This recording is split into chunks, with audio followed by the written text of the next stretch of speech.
Ball for bucks, a White House gunman, and a bizarre plane hijacking. All this and more next on Fisher News.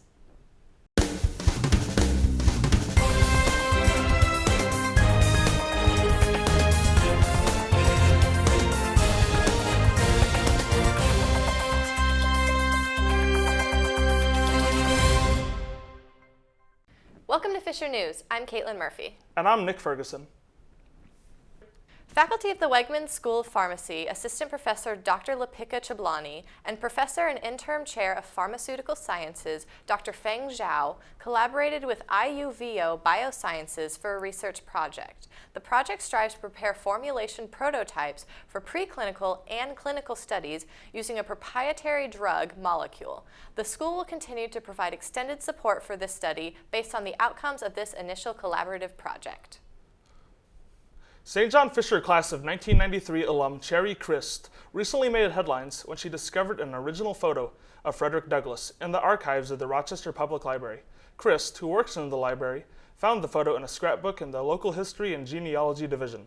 The photo has since been unveiled in the public with the help of Rochester Mayor Lovely Warren during a press conference in February. The photo was also chronicled in a documentary titled Rediscovering Frederick Douglass. A special Bald for Bucks charity event was put on at the Back Nine Grill on Tuesday, March 22nd. Nick Ferguson went down to learn more. St. John Fisher College organized the Bald for Bucks charity event Tuesday night at the Back Nine Grill. I caught up with participants to find out more. The Back Nine Grill was packed Tuesday night, and it was all for a good cause. I spoke with Amy Parkhill about her pharmacy class and how they got involved with this great event. So I offer an elective class, Introduction to Cancer Biology and Treatment, and as part of the elective class, it's a service learning class, so students are supposed to work with a community partner on a project that benefits the community partner while applying some of the knowledge that they learned in pharmacy school. I also asked her about her thoughts on the event and how it turned out. So this is the first time that the pharmacy school has been part of a Bald for Bucks event, and as you can see, is like really successful, and the students did a phenomenal job organizing it.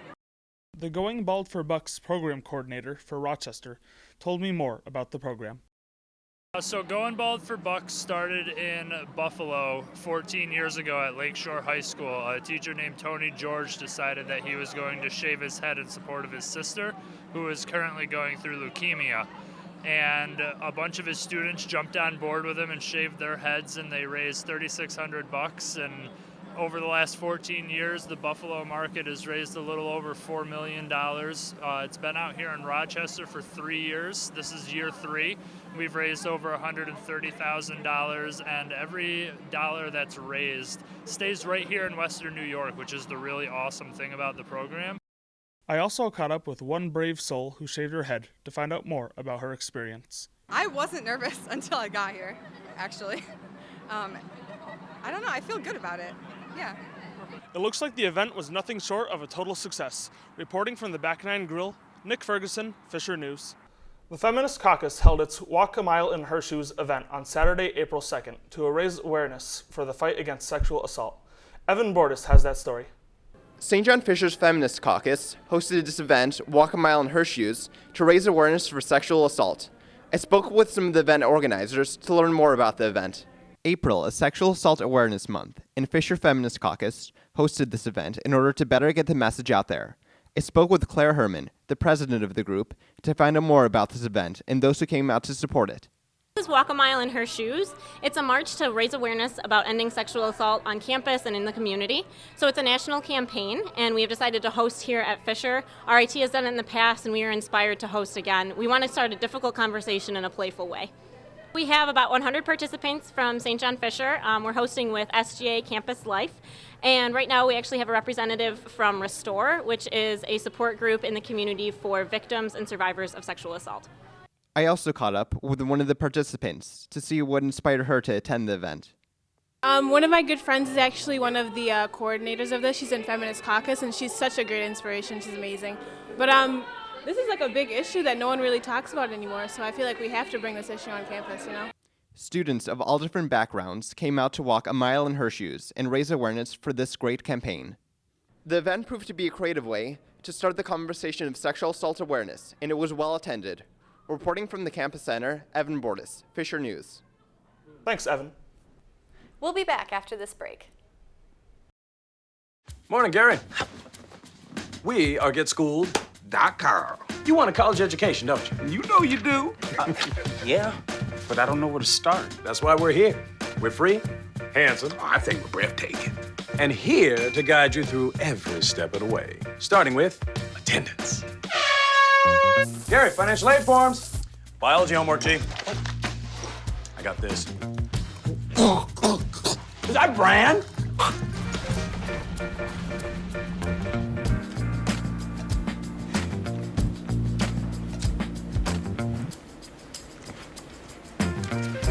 Colleges love extracurricular activities. Chess really isn't my thing. I got this. Doesn't matter. Go ahead. Picking a college, man. You and us go together like tacos and Tuesday. And I love tacos. Fire and ice. Those don't really go together. Go to GetSchooled.com for more info. Welcome back to Fisher News. The third annual Gilda's Cup was held in Mainstage on Friday, April 1st. Nick Anderson went to learn more about the event. On April 1st, St. John Fisher hosted the third annual Gilda's Cup, the improv comedy competition. Who hurt you? The Gilda's Cup Collegiate Comedy Improv Competition benefits the Rochester's Gilda's Club. Named in memory of Saturday Night Live comedian Gilda Radner, the National Club focuses on raising money for cancer research, as well as providing free programs for anyone whose lives have been affected by cancer. They're a support community for people with cancer, their families, anyone really affected by cancer. And so all of our money that we make for the Gilda's Cup goes towards them. This is the third year that Fisher has hosted the competition, which involves improv groups from nearby colleges. This year's teams come from St. John Fisher, Lemoyne College, Buffalo State University, SUNY Geneseo, and SUNY Oswego. I think that improv shows, I mean, theater draws a crowd for sure, and improv is kind of mixed between like stand-up and theater, so I feel like a lot of people love theater, a lot of people love stand-up, so I feel like improv can draw a crowd, a really big crowd, so I feel like an improv show can definitely raise a lot of money. I'm Nick Anderson, and this is Fisher News. Thanks, Nick. Attorney General Eric Schneiderman announced on Wednesday, March 23rd, that 2 nationwide cancer charities have been discovered to be shams and are being dissolved. Cancer Fund of America Incorporated, or CFA, and Cancer Support Services Incorporated, or CSS, and their president, James Reynolds Sr., have agreed to settle charges that CFA and CSS claimed to help cancer patients but pocketed the money instead. The joint federal-state complaint alleged that Reynolds sham charities billed more than $187 million from donors, including $3 million in New York State since 2008.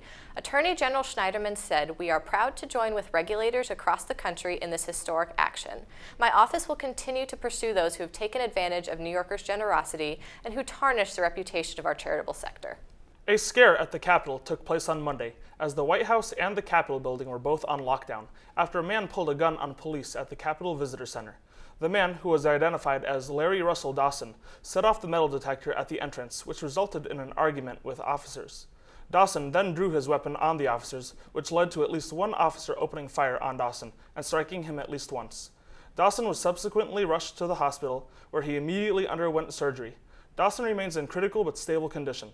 A female bystander was also injured in the incident, but her injuries are described as minor. The motives of Dawson remain unclear. On Wednesday, March 23rd, North Carolina's Governor Pat McCrory signed an anti-LGBTQ bill that blocks transgender individuals from using the public restroom of the sex that they identify with. The bill, House Bill 2, the Public Facilities Privacy and Security Act, also restricts cities from passing non-discrimination laws as an act of opposition. The bill was criticized by many, including the American Civil Liberties Union, or the ACLU, who called the bill undemocratic. New York Governor Andrew Cuomo also formally came out in opposition of the bill by banning unnecessary travel by New York State businesses to North Carolina. Charlotte Mayor Jennifer Roberts, a Democrat, released a statement saying, "This legislation is literally the most anti-LGBT legislation in the country." In light of growing pressure, Georgia Governor Nathan Davis has decided to veto a controversial bill that would have allowed faith-based organizations to discriminate against the LGBT community. The bill, which would have given faith-based organizations the right to deny service and employment to the gay community, received criticism on the national level, prompting companies like Disney and AMC, which films the hit TV show The Walking Dead in Georgia, to announce that they would stop filming in the state if the controversial bill was passed. Governor Davis claims that his choice to veto the bill was not a result of business pressure. Rather, it was the character of the state and the people that prompted his decision. More news after the break. Did you find it? Elbows up. You taught him how to hit a baseball. Just like that. Say hi! How to hit a receiver. Nice. The strike zone. The net. You taught him how to hit the upper corner.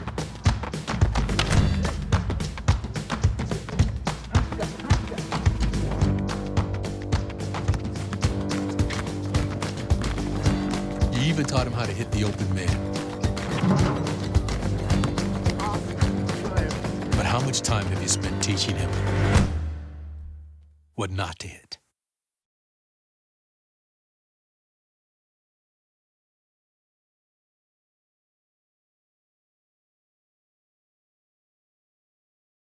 Welcome back to Fisher News. St. John Fisher hosted its career fair in the campus center, where over 40 different employers were represented. Diana Russo has that story. I'm at the campus center where the career and internship fair is being held. Students attending have the opportunity to network with 45 employees in hopes of securing a career opportunity. With our career fair, we really try to represent as many industries as possible and various different types of jobs for students, knowing that they have very diverse interests. When we're looking at students, we're often looking for somebody who's eager to start employment. They have kind of built the foundation with us as far as going to classes, doing extracurricular activities to be involved in any of the programs, as well as simply interning, even volunteering or shadowing different companies just to kind of learn a little bit more about possibly the career they want to get into. It's a great opportunity to really put your name out there and talk to some people, potentially get internships, full-time jobs, part-time job opportunities even. It's all about networking, but it's also just a good opportunity to practice, presenting yourself in the right type of way, how you want to appear to your employees and potential work clients. Reporting from the Career and Internship Fair, Diana Russo, Fisher News. A man who was described as psychologically unstable hijacked an Egypt Air flight on Tuesday, March 29, that was flying from Egypt to Cyprus. The 59-year-old Egyptian was taken into custody after threatening to blow the plane up with a fake suicide vest. Upon his arrest, the man said that it was an act of defiance directed towards his former wife. The plane had at least 72 people aboard, including 24 foreigners. The bizarre standoff ended after 6 hours. The U.S. Justice Department has announced that it is dropping the lawsuit against Apple after it was reported that the FBI had cracked the decryption codes of the San Bernardino shooter's iPhone. Apple, who refused to provide the decryption codes earlier this year, has requested information as to how the iPhone was cracked. However, it remains to be seen whether or not the FBI will provide that information. English professor Dr. Bowman has been chosen as a Fulbright Scholar and will be traveling to Turkey to teach at the University of Ankara in 2017. Caitlin Murphy sat down to interview him about the experience. I'm here today with Dr. Bowman, who is taking a trip to Ankara, Turkey to teach through the Fulbright program in 2017. Thanks for joining us. Thanks for having me, Caitlin. Yeah. First off, what was the process for you getting chosen for this trip?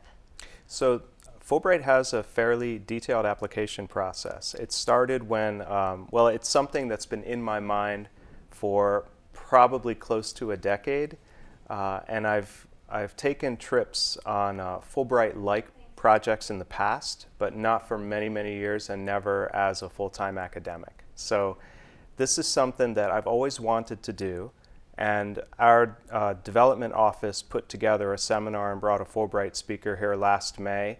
And that gave me the energy and the information that I needed to really dig into the process. So last summer, I spent the months of May, June, and July putting together an application And I chose to do a Fulbright teaching scholarship, which meant that I would need to explain, well, first off, I would need to get a sponsor. So I had to get a letter of invitation from an academic in Turkey to say, come to our host institution and join our faculty and community and teach these courses.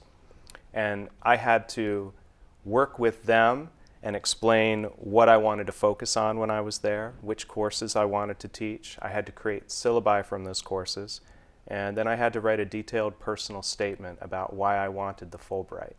So there was quite a bit of back and forth with colleagues of mine in Turkey to get the letter of invitation, and then there was a lot of research and writing on my own part to figure out what I wanted to focus on. And now is Fulbright, is that a program that's through the school you're going to in Turkey, or is that something that Fisher sponsors? Neither. Well, or both. So Fisher's role in this, I'm taking this during my sabbatical. So assuming that I get approval for my sabbatical, this will all go through. That's in the works too. Fulbright is its own program. It was created after the Second World War. It was sponsored by, I believe it was a U.S. senator who, after World War II and in the era of the Cold War, the Fulbright money was set aside, and the program was created to help scholars from around the world spend time in the United States and to help American scholars spend time in other countries. Okay. So it's meant to be sort of more grassroots, get to know people on a civic level, especially through universities, and facilitate an exchange of ideas and get people to know our system better and make sure that there are lots of people in our country and universities and colleges who understand what's going on in the rest of the world. Mm-hmm.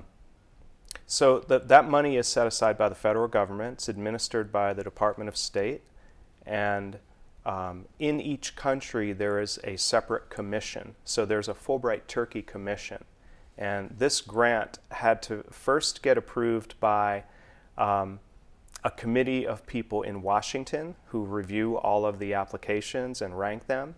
And after you get through that hurdle, it goes to the Fulbright Commission of each respective country. So the Turkey Fulbright Commission looked at the pile of vetted applications, and then they had to give their approval.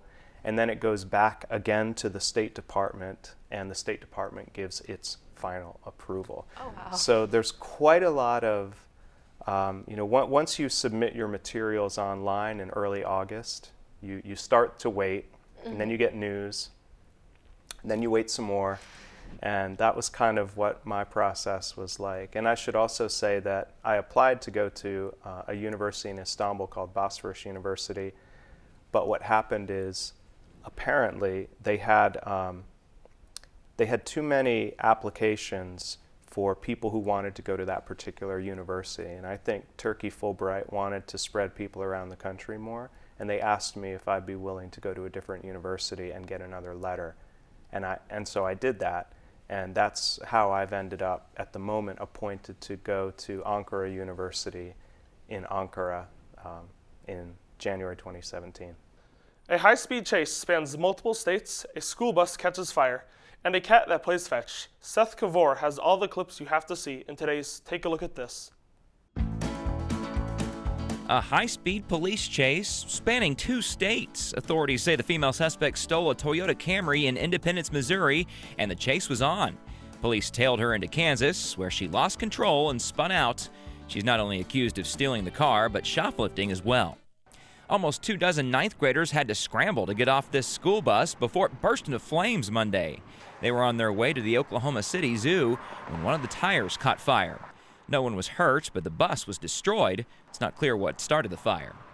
And now for a dose of adorable. Look at this cat who thinks he's a dog. That's right, Leo is playing fetch. For Take a Look at This, I'm Seth Kovar. It's that time many of us dread. Spring brings lots of nice things, but also brings pollinating plants as well, and that brings the sneezes in full force. Seth Kovar has more in today's Health Minute. Looking to show pollen who's boss this allergy season? Here's some things experts say you can do to make the allergy season more bearable. There are a multitude of medications out there to deal with the sniffles and the headaches. Doctors say finding what works takes a bit of trial and error.